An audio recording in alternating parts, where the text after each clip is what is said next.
और नयनता की कहानी। बहुत समय पहले की बात है जब धरती पर जंगलों का साम्राज्य था और पेड़ पौधे इंसानों से बातें करते थे।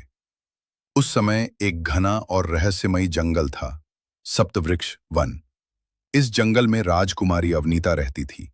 वो वन की रक्षक थी, एक साहसी, बुद्धिमान और दयालु राजकुमारी जो पशु पक्षियों और पेड़ों की भाषा समझ सकती थी।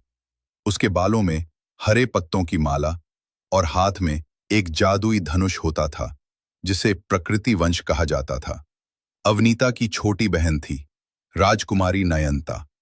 वो अवनीता के विपरीत शांत स्वभाव की लेकिन बेहद तेज दिमाग वाली थी। नयनता को जड़ी बूटियों और पुराने शास्त्रों का गहरा ज्ञान था। वो जंगल की वैद्या थी।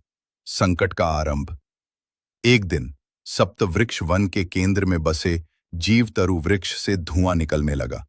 ये वृक्ष हजारों वर्षों पुराना था और वन की ऊर्जा का स्रोत था। उसकी जड़ों से पूरे जंगल को जीवन मिलता था।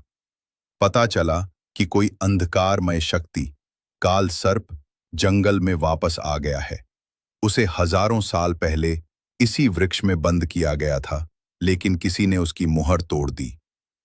अवनीता को जंगल के जानवरों से खबर मिली कि वन के उत्तर हिस्से में पेड़ सूखने लगे हैं और नदियां काली हो रही हैं। बहनों की यात्रा। राजकुमारी अवनीता और नयनता ने तय किया कि वे जीवतरु वृक्ष तक जाएंगी और काल सर्प को रोकेंगी।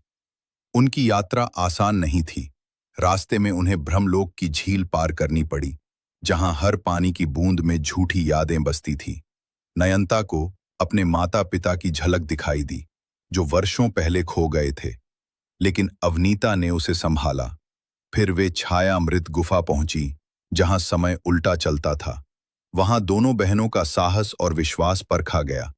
नयनता को अपनी दिमागी चतुराई से गुफा के पहेलियां हल करनी पड़ी।